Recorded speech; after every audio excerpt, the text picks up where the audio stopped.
সমকর বিরুদ্ধে বলতে পারে কোনো কথা? দিল্লি সরকার যে সমকর লাগু করে দিল, বলুক যে পশ্চিমবঙ্গে এটা লাগু হবে না। সিদ্দিকুল্লাহ চৌধুরী বলতে পারে ওয়াকাফ আইন এখানে মানবো না, সে তো মন্ত্রী।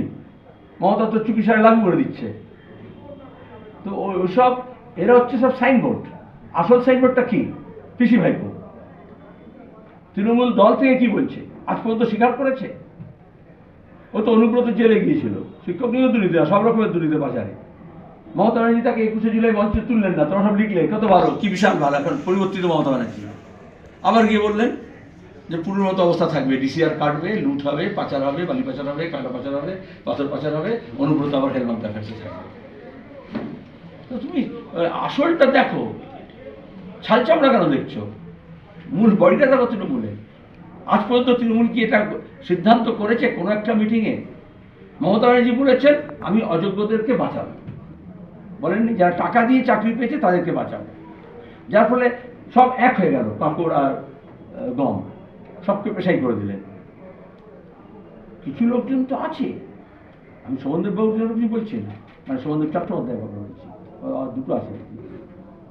আমি বৈশাখী সময়ের কথা বলছি না, বাস্তবে এখনকার যেটা বলি তো মন্ত্রী নন এখন। তো কে মন্ত্রী নেয়? আরে পোস্ট তো একটাই, বাকি সব তো ল্যাম্প পোস্ট। তৃণমূলের একটা বাচ্চা কাচ্চা গুন্ডা বদমাইশ হোক, দামনহারবারের মস্তান হোক, সন্দেশখালীর মস্তান হোক, বর্তমানের মস্তান হোক, সে মন্ত্রীর থেকে বড়। সিদ্দিকুল্লাহকে ধরে ঘিরেছিল না? কে মন্ত্রী আর কে শান্ত্রী, কে যন্ত্রী আর কে ষড়যন্ত্রী, একদম মমতার ভাষায় বলেছে, বা মমতা মোদীর ভাষায় বলে। এখানে বলেছিল না বিধানসভায় যখন চিট ফান্ড নিয়ে প্রথম গৌরাঙ্গ চ্যাটার্জি, অবিভক্ত বর্ধমানের নেতা, এখন পশ্চিম বর্ধমানের নেতা, দেবলীনা হেমব্রম বাঁকুড়ার আমাদের সম্পাদক, এইসব এমএলএরা যখন বলতে গিয়েছিল তখন তাদের উপর আক্রমণ করা হয়েছিল, আঘাত করা হয়েছিল। শুধু তাই নয়, তাকে পিজি হাসপাতালে ট্রিটমেন্ট করতে দেওয়া হয়। সবচেয়ে কাছাকাছি ছিল অ্যাসেম্বলি, তাই না? তোমরা তখন খবর রাখতে কিনা? এটা হচ্ছে একদম গণতন্ত্র নিধনের কথা। গণতন্ত্রে जो जीत गया वो सिकंदर আর বাকি সব বান্দার, এটা তো নয়। এটা একমাত্র দক্ষিণপন্থীরা এটা বলে, কথায় কথায় বলে, এই অহমিকা দেখায়। অথচ সংসদ মানে হচ্ছে এই সবার কথা আসবে, তারপরে সিদ্ধান্ত হবে যেটা মেজরিটি থেকে হচ্ছে। আমি বিজেপি খবরের প্রচারের জন্য আমার সময়টা ব্যবহার করবো না। বলো দুর্বল হয়েছে, বুঝতে পারছো? রাজ্য সরকার একটা আছে নির্বাচিত তো, আর উনি তো একটা দিল্লির এজেন্ট। রাজ্যপালের কি আমরা বরাবর বলে এসেছি। তাহলে এটা BJP central government, home ministry প্রত্যেকটা রাজ্যে একটা করে প্রতিনিধি পাঠায়, এত নির্বাচিত নয়। লোকের সঙ্গে কি সম্পর্ক? তাই উনিরা বলুন কাল থেকে রাজভবনের তালা খুলে দেবো, সব মানুষ যাতায়াত করতে হবে, মানে পাবলিক প্লেস হয়ে গেল, যেমন বাস স্ট্যান্ডে যায়, যেমন স্টেশনে যায়। অত বড় একটা বাগান আছে সুন্দর, শীতকালে যে কেউ থাকতে পারে। কলকাতায় যারা পড়াশোনা করতে যাচ্ছে, ছাত্ররা জায়গা পাচ্ছে না, পেইং গেস্টের জায়গা পাচ্ছে না, তারা সব ওখানে থাকবে, আশ্রয় হয়ে যাক। এটা তো আসলে সবাই মনে করেছিল, তোমাদের অনেকে মনে করেছিল, এবং এইভাবে মিডিয়া সেল করেছিল 56 ইঞ্চিকে, যে বিজেপি হচ্ছে গেম চেঞ্জার। আসলে তারা গেম চেঞ্জার নয়, তারা নেম চেঞ্জার। প্রতিদিন দেখবে উত্তরপ্রদেশে সব নাম পাল্টানো না, স্টেশনগুলোর নাম পাল্টাচ্ছে, জেলার নাম পাল্টাচ্ছে, অন্যান্য জায়গায় নাম পাল্টেছে। যত নামের সঙ্গে আবার লেখা ছিল সেগুলো সব বরবাদ করে দিয়েছে। কেন? হয় কিছু লোক কিছু সৃজন করে, সৃষ্টি করে, আর কিছু লোক শুধু ফলক পাল্টে, নাম পাল্টে নিজের নামটাকে তোমাকে উজ্জ্বল করার চেষ্টা করে। বিহারে নির্বাচন চুরি হয়েছিল, মস্তানি ছিল, তুমি খবর পেয়েছি করে যাই না আমি। বামপন্থীরা তো বলে আসছে ভোট চুরি হচ্ছে, রাজ্য নির্বাচন কমিশনকে ব্যবহার করা হয়েছিল, আমরা আন্দোলন করেছিলাম, তোমরা খবর রাখো, এবারে সিপিএম তো নেই, আমি মিডিয়াকে বলছি। তাহলে আজকে ভোট চুরি রাহুল গান্ধী বলছে, তো পশ্চিমবঙ্গে মাদ্রাসা নির্বাচন, স্কুল নির্বাচন, সমবায় নির্বাচন, পঞ্চায়েত নির্বাচন, পুর নির্বাচন, লোকসভা নির্বাচন, বিধানসভা নির্বাচনে কারচুপি হয়েছে। আমি এবং আদিবাবু বলেছিলাম মুর্শিদাবাদের নির্বাচনে রাহুল গান্ধী বলবে না যে আমরা হারিনি, কাউন্টিং টেবিলে জোর করে হারানো হয়েছে। শাসক দল, রাজ্য নির্বাচন কমিশন বা কেন্দ্রীয় নির্বাচন কমিশন তাকে বসংগত করেছে, পুলিশকে, আইএসকে, ডব্লিউপিএসকে, আইপিএসকে যদি ব্যবহার করে, ডব্লিউবিসির অফিসার থেকে ব্যবহার করে একটা বড় অংশকে টাকার বিনিময়ে, দুর্নীতির বিনিময়ে, যদি টাকার আদান প্রদানে যদি ভোটের লিস্ট থেকে গণনার টেবিল সব পাল্টে যায়, এটা তো কারচুপি। আর সেটা কে বলেছিল?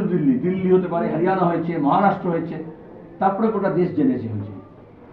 তো পশ্চিমবঙ্গের নির্বাচনে কারচুপি নিয়ে কে লেখে? সবাই লেখে একদম সব বামপন্থী ধুলিস্বাদ।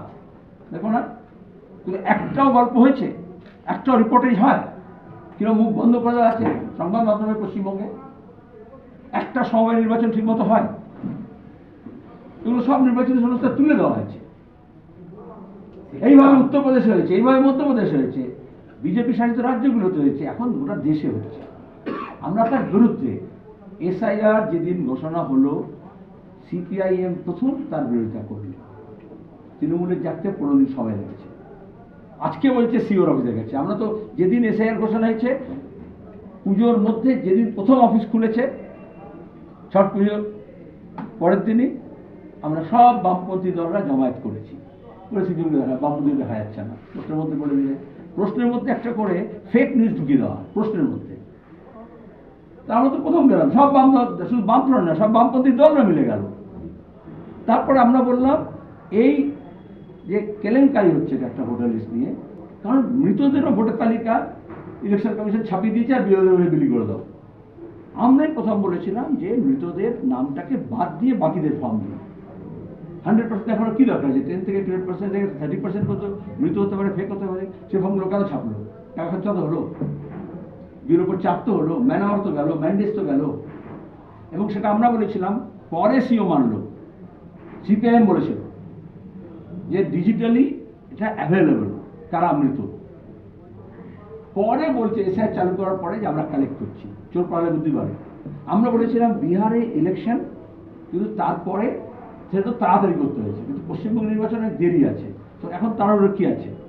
এই এতদিনের মধ্যে সব করতে হবে, আপলোড করতে হবে, এই চাপ, মানসিক চাপ দেওয়া হলো, ভোটারদের মধ্যে আতঙ্ক, বিএলওর মধ্যে আতঙ্ক, নির্বাচনী দপ্তরের আতঙ্ক, মানুষের মধ্যে, তোমাদের মধ্যে ছোটাছুটি।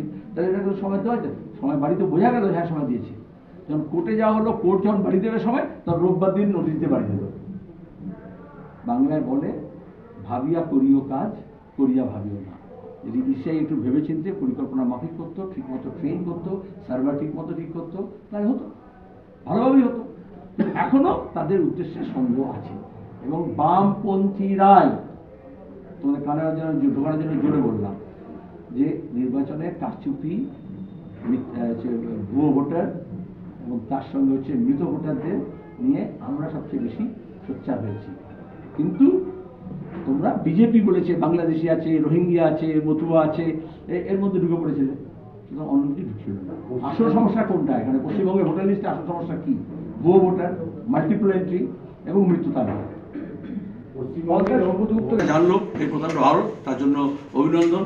গত এই ডায়মন্ড ছকে, মানে ফুটবলের নয়, ডায়মন্ড হারবার ফর্মুলা বলে না, তাতে সবচেয়ে বড় এদেশে ভোটে দুর্নীতি হয়েছে, চুরি হয়েছে, এবং নির্বাচন কমিশনের লোকজনকে ব্যবহার করে নিয়ে, পুলিশকে ব্যবহার করে নিয়ে ফলতায়।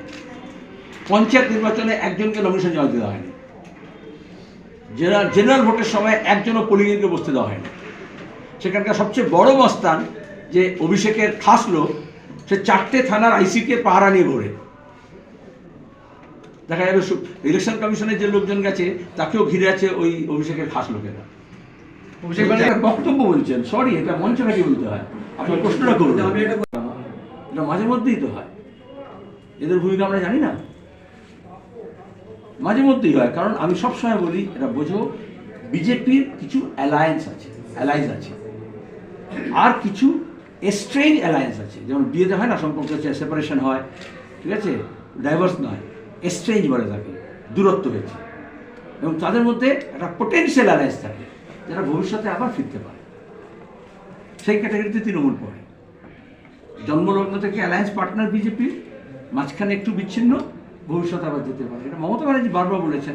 মোদী যখন প্রধানমন্ত্রী ছিল তখন তিনি বলেছিলেন, আদবানি হলে আমি সমর্থন করতাম, অরুণ জেটলি হলে আমি সমর্থন করতাম, মোদী আছে বলে আমি সমর্থন করছি না। তাতে কোনো নীতিগত কোনো তফাৎ তো নেই।